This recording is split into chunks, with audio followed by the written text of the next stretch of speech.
Hello everyone, how are you? Today is February 9th, which is a couple days after the patch was released, but I like to play it a little bit. I like to see what other people think, collect my thoughts a bit before I just go, oh my god, the new patch comes out, I need to be the first one to upload a video, holy crap. And then I just sort of put out, kind of not my best. So we're going to try it out now that I've had a couple days to play around with it. Anyway, if you don't know, if you live under a rock or something, there is a new patch on the public test realm. You can go test that out yourself with your client. And the first thing it introduces is a server browser. And then this isn't just a regular server browser. It's not like just, oh, we took our current options and moved it over to a server browser. You can actually see that the custom game interface itself has been significantly updated. Just the lobby it looks a lot better. It's just a lot better. You have all these additional modes you can do. You can tweak each individual hero, so you can say, oh, I want to make Reinhardt even more OP than he already is. Let's, make him have no cooldowns. Let's make him run at triple the speed. And you can do that for each hero independently. You can change all the heroes independently. So it's very cool. The community has come up with a few different interesting things, like here's a Widowmaker headshots only. There's a lot of McCree headshots only as well. Max speed, damage, etc. All Junkrats, probably with no cooldown, so they can fly infinitely. Just all kinds of crazy stuff. Planet of the Apes, I assume that's some sort of crazy Winston game mode. So I look forward to having fun with it. So like I said before, Capture the Flag can be played on any of the King of the Hill maps now, not just Lijiang. So every hero that had a targeting reticule, like Anna's ultimate, or what's another one, like Mercy's flight, Zenyatta's orbs, that sort of targeting reticle, you can increase or decrease the sensitivity now, and I'll show you what that is. So you can see with Mercy, this is the default sensitivity. This is my friendly bot over here, and if I come to the edge of these blue boxes, it will target him, and it will continue to target him all the way through. Now if we change this right here, bring the sensitivity of Guardian Angel down, let's say to let's bring it all the way down to like 20%, then you can see that I don't actually lock onto him until I'm right on him. It makes it a little bit less likely for you to choose the wrong target in exchange for making it harder to actually lock onto targets. Now before it would go to the closest target anyway. No matter what the sensitivity was, you can see I'm bouncing between the two here because now I'm closer to that one, closer to that one. So it doesn't matter. It doesn't actually really change anything. It just prevents mistakes. But I don't know. I'm not really sold. I would keep this on 100% still because, like I said, still the closest one is the one you fly to. Lowering the sensitivity is not going to change the Lucio running in front of you, for example. So I'm going to keep this 100%. You guys can test it out. Next, we have good old Bastion. So he has a lot of changes, as you can see. Basically, his sentry mode, well, let's check real quick. His deploy time between the two modes has been significantly decreased by 33%. But in exchange, his Bastion mode, his turret mode, has been weakened a bit because it no longer does headshots. We'll check that out right now. So the bullet spread has been increased, which is bad for him. The magazine size has been increased, which is okay. It affects some situations, I guess.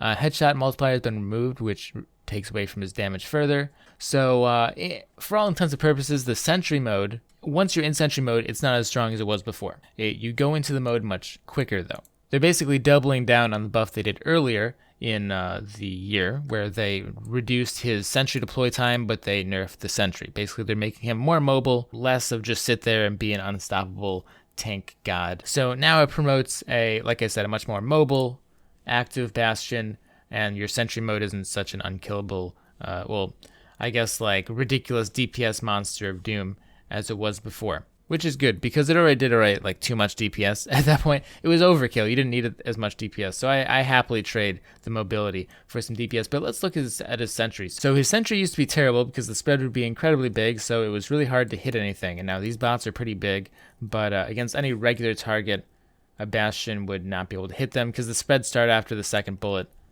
and it'd be bad. But look at this new Bastion. The spread doesn't start until the 7th bullet. So you can stand all the way like over here and go boop, boop, boop, boop, boop. Look at all those headshots. There's like no spread at all for the first 7 bullets. And then it spreads off a little bit more. But even then, even though the spread is not very much, so he is a real headshotting machine right now. He's on par with Soldier 76 in terms of his machine gun damage. Of course, Soldier has, his rocket, which is pretty big, a pretty big advantage. but as far as his machine gun, you can pretty much put it exactly on par with Soldier. It does a little bit less damage, but because there's less spread, you can keep pounding out those shots much more frequently. You don't have to burst pretty much at all. You only have to burst every 7 shots. Furthermore, his tank configuration doesn't grant bonus armor anymore, but that's because he has a new passive, which is Ironclad, which is both in Sentry mode and tank configuration. So Sentry mode is that, and tank mode is his ultimate, where he takes 35% reduced damage from everything. And right now, this stacks with Ana's ultimate in a way that is additive. So if you Ana ult a Bastion, he is literally an unkillable god of doom because he has 85% damage reduction. But that's besides the point. The damage reduction is going to make him, of course, tankier in Sentry mode, although he does less damage, like I said before. Furthermore, it stacks favorably, actually, with armor because it does the percentage reduction first of the 35%, and then it takes off the 5 from armor. So it's a 35% passive, but especially with armor, it can really be quite a lot of damage reduction. So we have to be careful. Sentry mode Bastion is pretty hard to kill now, depending on what's going on with it. And tank mode is basically impossible. Like, you're not going to kill tank mode through a nano boost. He literally has, with armor, like over 2,000 EHP. It's a little crazy. So I think that they should tweak the math maybe a little bit on the 35% reduction, change the order of operations or something. But besides that, Bastion is looking pretty strong. As you can just see me like peg these robots down in like a second from a pretty decent range, plus all those additional buffs he got. So I'm excited to see how it works. He seems strong so far in the games I've played, or at least good, pretty decent. So we'll see. So D.Va's defense matrix used to not eat projectiles if they were too close to her, or if they didn't exist for long enough time. So that's why you'd see in pro matches sometimes Zarya's use their ultimate directly into the ground. This would get around the defense matrix, which was kind of like a weird broken mechanic, and it made it so that D.Va was like unfairly weak in certain positions, and it was also a little bit of RNG too, because the actual distance was not always 100% the same.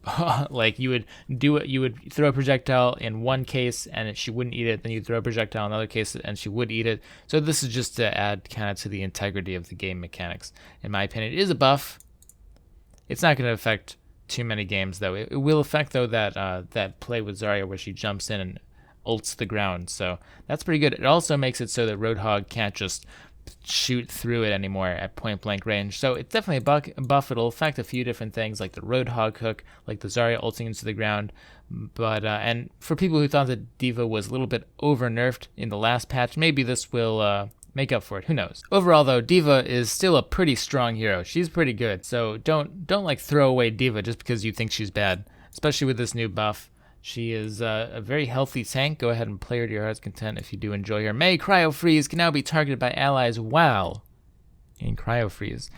That is a very specific thing. It just affects Mercy, really. It's a buff to Mercy. Certain healing effects also linger through her Ice Block Cryo Freeze a little bit longer too. But mostly it just lets Mercy fly to her. Mercy, none of these, we've already talked about all this. You can no longer target Zenyatta while he's in Transcendence. That's whatever. The only thing that matters here is Resurrect. When performing Resurrect, Mercy is invulnerable, basically. So for 2 seconds, 2.5 seconds, as Mercy, you Resurrect, you're invulnerable. Makes for a good panic Q button. Like, oh no, I'm dying, Q. And now you're invulnerable for 2.5 seconds. You can go away to your heart's content. But now it'll make it a lot easier because, people say that Mercy's ultimate was a suicide sentence before, but was it really? Really good Mercies rarely died when they were ulting. It's all about the positioning. So this is going to take away, I think, from a lot of the skill required to play Mercy, because no longer do you need to really calculate a good entry point and a good exit point.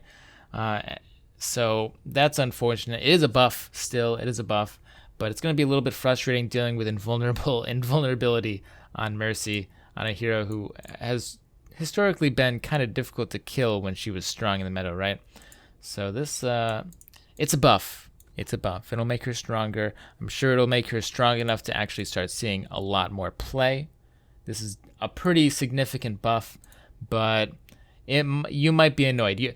I think people are going to be getting sick of invulnerable mercies flying around their games. I just have that feeling. We'll see, though. We'll see. Hack sensitivity, grappling hook sensitivity, projected barrier sensitivity. So these are all just the sensitivity options we went over before. Grappling hook is actually the only one I think is useful, because how many times have you tried a grappling hook somewhere? Here, I'll give you an example. I'm probably going to turn the sensitivity for this down, actually, because let's say you wanted to, what's a good example here? Let's say we wanted to grapple literally here. If we wanted to grapple here, because we didn't want to go all up the building, we just wanted some height to maybe dodge someone, we can't, because it auto grapples to the ceiling. There are some places in certain maps where this is very bad, because there are places where you do want to grapple to frequently that you just can't. For example, let's say I just wanted to do a quick little grapple on the wall there to get some speed to go over there. You can't. It has to go all the way up there. And so now my trajectory is thrown off. So having a lower sensitivity on the grapple is actually very helpful. It lets you do a lot of grapples you couldn't do before, because if I want to go here, it won't let me, because it's just going to auto target up onto the ledge. So good. I like this one a lot more. And finally, Torbjorn. Well, we have a map balance change, but the last hero balance change is Torbjorn. Rivet Gun, his ammo is now loaded earlier in the animation, and this is so good. I don't think a lot of people will appreciate this. So if you ever see my gameplay, I am an absolute. So if you've ever seen me play, you'll see that I melee after reloads like every single time. It's just a thing I do. It's like a habit. I enjoy doing it, even when it's not very beneficial. I just think that animation canceling is, it's always good to have that little extra edge, where if you know the animation cancel for something, you can do the ability cancel, or you can do your other ability cancel. It's just a little bit of a benefit. Here's an example with Widowmaker 2. You can cancel her animation early for a grapple or for a mine. So Torbjorn's animation used to not actually reload his gun until right here, the very, very end of the animation. But now it reloads it here. When the lava first touches the gun, you can see in the bottom right corner, it reloads immediately at that point. So that means you can cancel this to throw some scrap. We need to get some scrap, actually. You can cancel this to throw some scrap, bam, throw some scrap early. You can use it to build a turret early. And you can use it to pull out your hammer early. Now, this is actually interesting. Something that I've found. This is some pro tech you're not going to find in any other video. So if you watch it this far, good job. You now know something that probably nobody else knows. So if you pay attention to how fast the reload is for Torbjorn, you reload, and then that's pretty long. That's a pretty long time to wait, right? So I don't want to wait. I want to do something else in the meantime. So I want to, let's say, shoot him, reload, pull out the hammer, come back out and shoot him again, and you lose no time for that. So if you're ever in a situation with Torbjorn where you're in melee range, and let's dump our ammo off real quick. So if you're in melee range and you're like, shoot, and then you want to reload, just switch to your hammer real quick for a free shot, and then you don't lose any time doing that. So there you go, pro Torbjorn tech, guys, that you never would have known, unless you watch my videos. So go and like and subscribe, and hit that hit the bell, hit the. Okay, but that's about it for this change. It's just a nice quality of life. Plus, you have that extra little hammer tech that I just told you about. I think that's interesting. I hope they don't patch that out. Technically, I think that's a bug, but I think it's cool, so I hope they leave it in. And then on Eichenwald, of course, that very infamous gate that closes going into the last section of Eichenwald makes it incredibly difficult for the attackers to get through. And so they've fixed that now. That was something that everyone saw coming. So that map is less... Eichenwald used to be ridiculously defender-sided, and now it's just kind of defender-sided. So anyway, guys, I hope you enjoyed. Maybe got something out of it. Hopefully you weren't too bored and like, Sky, I've already seen 1,001 of these PTR patch notes things. Hopefully I brought something new to the table. And if not, you can go ahead and scold me in the comments section. But what do you think about the patch? Go ahead and let me know. Let the community know. Be nice to each other down there. I know it can be brutal sometimes. But anyway, never forget to stay positive and have a great day. Peace out, guys.